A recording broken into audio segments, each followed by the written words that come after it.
안녕하세요. 다산 부동산 파트너 대표 공인중개사 서미라입니다. 다산 신도시에 둥지를 틀고 이렇게 자리를 잡은 지 벌써 5년 정도의 시간이 흘렀고요. 그동안 매주 다산 신도시 아파트의 KB 시세라든지 현장 분위기를 매주 브리핑 해드렸었는데 부득이하게 최근에 2번 제가 펑크를 냈습니다. 요즘 MZ세대들 사이에서도 많이 쓰이는 단어인 이슈라는 단어가 있다고 하는데요.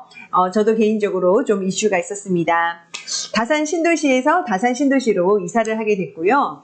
또 인테리어를 한다거나 여러 가지 집안 가전이나 소품들, 가구들을 좀 바꾸다 보니 생각보다 시간과 품이 많이 들어가더라고요.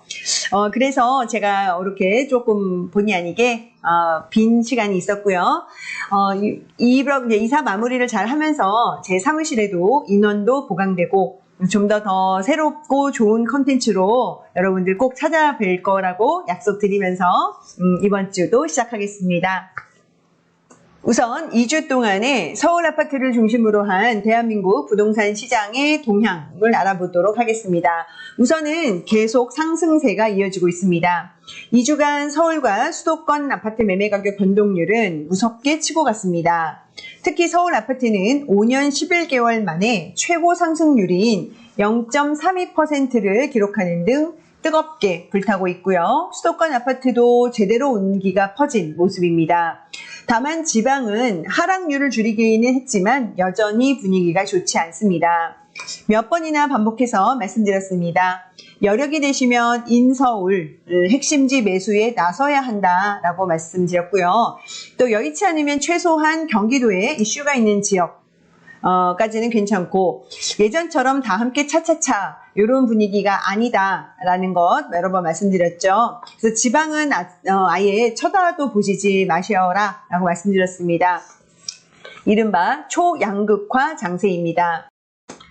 서울 핵심지는 대부분 2021년 전고점을 돌파했거나 근접을 했고 또 수도권은 그보다는 못 미치는 80에서 90%의 수준입니다.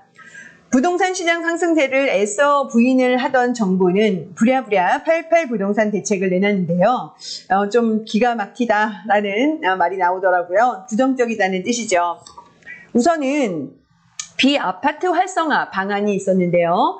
여기에 혹해서 빌라나 오피스텔 이런 물건들은 매수를 안 하셨으면 좋겠습니다. 보유자라면 이번 기회에 터시는 거를 추천드립니다. 아파트만 보시길 바라겠습니다. 빌라나 오피스텔이나 또 생활형 숙박시설, 도시형 생활주택 등등 더 나아가 상가라든지 어지간한 부동산 고수가 아니라면 접근을 하지 않는 것이 좋다라고 생각됩니다. 사실 88 부동산 대책의 핵심은 공급 대책인데요. 서울 그린벨트 해제 소식입니다. 그런데 과연 이 정도로 이미 불붙은 부동산 시장을 잠재울 수 있을지 약간 의구심이 듭니다. 그린벨트 해제라 해봐야 임대주택 위주로 공급이 될 게 뻔한 데다가 지금 당장 아파트를 짓는다 해도 3년 정도가 걸리죠. 즉 여타의 필수 시간이 또 이렇게 더해졌을 때는 5년 후의 일이고 이미 정권은 또 바뀌어 있을 겁니다. 서울의 경우 2026년 입주 물량이 심각할 정도로 줄어듭니다. 공급이 부족하면 어떠한 현상이 일어나는지 우리 지금 전세시장에서 이미 보여주고 있습니다. 서울 아파트 전세시장은 66주 연속 상승입니다. 자, 제 생각은 이렇습니다. 2025년이나 2026년까지 부동산 시장의 상승세는 이어질 것으로 봅니다. 여기에서의 변수는 정부의 특단의 대책인데요. 88 부동산 대책의 효과가 미미할 것으로 여겨지는 정부는 추가 발표를 할 것으로 예상이 되고 있습니다.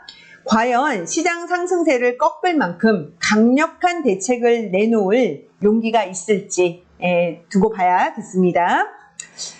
자, 정부의 인위적인 시장 개입을 배제한다면 거래량을 봐야겠죠. 제가 상승장의 지표로서 상징적으로 제시를 해드렸던 서울 아파트 월간 거래량 6,000건 돌파가 이미 6월에 이루어졌고요. 7월은 이미 신고가 된 게 8,500건을 넘었으니 9,000건을 돌파할 것 같고요. 1만 건 전후로 집계될 가능성도 높습니다. 꼭지 또는 오버슈팅이라고 하는 그런 것들을 의심해야 하는 숫자는 11,000건입니다. 2021년 7월 서울 아파트 거래량이 11,170건이었거든요. 또 8월 달에는 거래량 반토막 어쩌고 저쩌고 하는 기사 또한 나올 것으로 예상은 합니다. 무시하셔도 좋습니다. 8월은 우리가 보통 연말 연시와 더불어서 이슈가 있는 달이기도 하잖아요. 폭염에, 휴가에, 장마에 매년 8월은 부동산의 어떤 계절적인 비수기입니다. 항상 7월 대비해서 확 줄어드는 게 매년의 일이었으니까 8월은 그렇다고 보시는 게 맞습니다. 자, 그러면 진짜 승부는 9월부터입니다. 가을이 시작되면 연말까지의 시장 방향이 결정이 되는 변곡점이 펼쳐질 것으로 예상하고 있습니다. 다산 신도시의 아파트 최근 KB 시세입니다. 상승을 뜻하는 빨간색 표시의 단지들이 많아졌습니다. 지난 한 두어 달 동안 굉장히 숨가쁘게 달려온 결과인 것 같습니다. 계속적인 높은 호가에서 거래들이 이루어지고 있고 지금도 이제 많은 거래들이 이루어지면서 한 단계 한 단계 호가가 올라간 모습을 보이고 있으니까요. 자, 최근에 거래가 된 아직은 실거래가에 올라오지 않은 분위기들을 말씀을 드리자면 자, 우선 이편한 세상 자이입니다. 지난주, 지지난주에 걸쳐서 24평의 거래 건수가 많이 올라왔죠. 한동안 움직임이 더뎠던 24평에 여러 건이 거래 건수가 됐고 그 다음에 실거래가가 후루룩 올라오면서 다른 30평과 34평을 밀어 올리는 분위기를 형성해주고 있습니다. 24평의 거래가 7억 6천까지 되면서 그 다음 호가는 7억 8천 9천에 형성이 돼 있다 보니 바로바로 매수가 붙는 분위기는 아닙니다만 다른 평형에 또 다른 단지들에 영향을 미치고 있습니다. 유승환예들 센트럴 같은 경우도 30평의 거래가 많았는데요. 전체 세대수가 642세대이고 그 중에 30평은 85세대입니다. 근데 그 중에 매매 물건이 3건이었는데요. 이 3건이 모두 다 거래가 됐습니다. 그것도 8억에 가까운 근접한 거래로 다 거래가 이루어지면서 이제는 또 물건을 찾아볼 수가 없습니다. 그리고 또한 같은 단지에 3층이나 5층 정도 되는 저층 물건도 거래가 됐고 그 다음에 층수가 높았던 물건은 갭 투자 하시는 분이 접근을 하면서 8억 6천에 가까운 육박하는 그런 거래 또한 됐습니다. 자, 그리고 이편한 세상 다산입니다.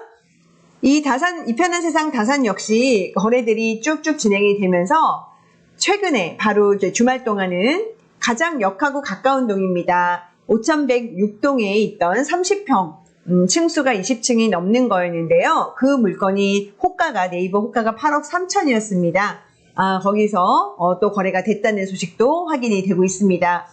자, 그래서 이렇게 또 30평의 거래 소식들이 쭉 이미 되면서 또 한 단계 높은 호가에까지 물건이 움직이는 모습을 보이고 있었던 한 주였고요.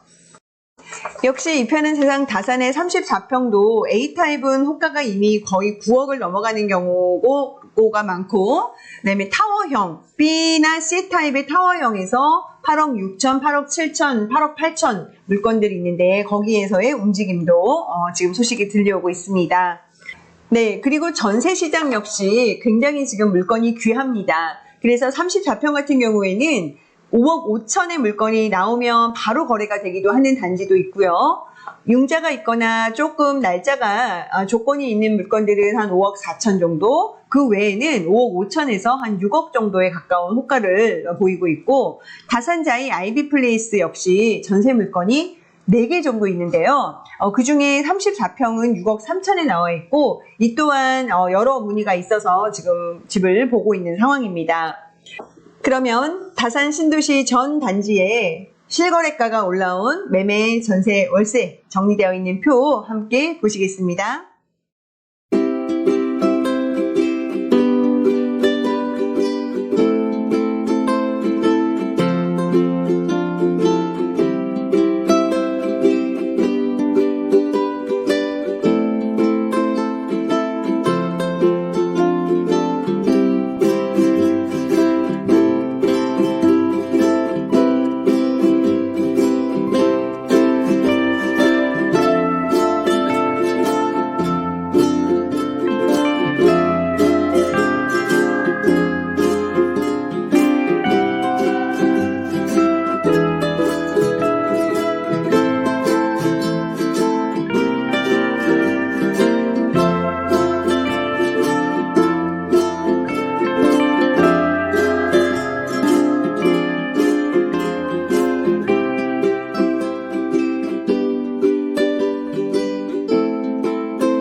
대지를 이글이글 불태웠던 폭염도 이번 주 거치면서는 조금 누그러들겠죠?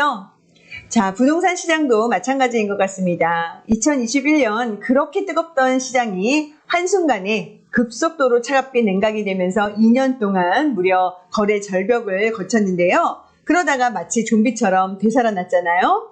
여러분들의 이슈는 무엇입니까? 함께 고민해봤으면 좋겠습니다. 이렇게 늘 움직이는 부동산 시장, 다산 부동산 파트너가 함께 대응해 나가겠습니다. 함께 해주셔서 감사합니다. 우리 다음 만날 때까지도 건강하세요.